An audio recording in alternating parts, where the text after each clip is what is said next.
ವಿಶ್ವ ಪರಿಸರ ದಿನದ ಎಲ್ಲರಿಗೂ ಶುಭಾಶಯಗಳು. ಉತ್ಸಾಹಕ್ಕಿಂತ ಪ್ರಬಲವಾದದ್ದು ಮತ್ತೊಂದಿಲ್ಲ. ಸೊ ನಾವಿಲ್ಲಿ ಗಂಗಶೆಟ್ಟಿ ಲೇಕಲ್ಲಿ ವಿಶ್ವ ಪರಿಸರ ದಿನಾಚರಣೆ 2025 ಆಚರಣೆ ಮಾಡ್ತಾಯಿದ್ದೀವಿ 50 ಗಿಡಗಳನ್ನು ನೆಡುವ ಮೂಲಕ. ಸೊ ನಾವು ಇಲ್ಲಿ ನೋಡ್ಬೋದು ಎಷ್ಟು ಭೂಮಿನ ಹಾಳು ಮಾಡಿದ್ದೀವಿ ಅಂದರೆ, ತೋಡ್ತಾ ಇದ್ದಾಗ ಗಿಡ ನೆಡೋಕ್ಕೆ ಬರೀ ಪ್ಲಾಸ್ಟಿಕ್ಕೇ ಸಿಗ್ತಾಯಿದೆ. ಸಿಂಗಲ್ ಯೂಸ್ ಪ್ಲಾಸ್ಟಿಕ್ ಆಗಿರ್ಬೋದು, ಎಲ್ಲ ಥರ ಪ್ಲಾಸ್ಟಿಕ್ಕು ಅದು ಇದು. ಸೊ ಭೂಮಿನ ಎಷ್ಟು ಹಾಳು ಮಾಡಿದ್ದೀವಿ ಅಂತ ನಾವೆಲ್ಲ ಸೇರ್ಕೊಂಡು ಭೂಮಿನ ಎಷ್ಟು ಹಾಳು ಮಾಡ್ತಾಯಿದ್ದೀವಿ ಅನ್ನೋದು ಇಲ್ಲಿ ಗೊತ್ತಾಗುತ್ತೆ. ಸೊ ಭೂಮಿ ಮತ್ತೊಂದಿಲ್ಲ, ಇರೋದು ಒಂದೇ ಭೂಮಿ. ಅದನ್ನೇ ನಾವು ಕಾಪಾಡಿಕೊಂಡು ನೆಕ್ಸ್ಟ್ ಜನ್ರೇಷನ್ಗೆ ನಾವೇನಿದೆ ಅದನ್ನು ಪಾಸ್ ಮಾಡಬೇಕು. ಇಲ್ಲಾಂದರೆ ನಮ್ಮ ಪೂರ್ವಜರು ಬಿಟ್ಕೊಟ್ಟಂಥ ಒಳ್ಳೆ ನಮ್ಮ ವಾತಾವರಣನ ನಾವು ಹಾಳು ಮಾಡಿ ನೆಕ್ಸ್ಟ್ ಜನ್ರೇಷನ್ ಕೊಡ್ತೀವಿ ಅಷ್ಟೇ.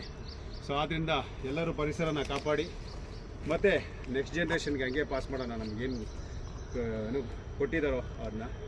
ಸೊ ಎಲ್ಲರಿಗೂ ಮತ್ತೊಮ್ಮೆ ವಿಶ್ವ ಪರಿಸರ ದಿನ ಆಚರಣೆಯ ಶುಭಾಶಯಗಳು. ನಮಸ್ಕಾರ.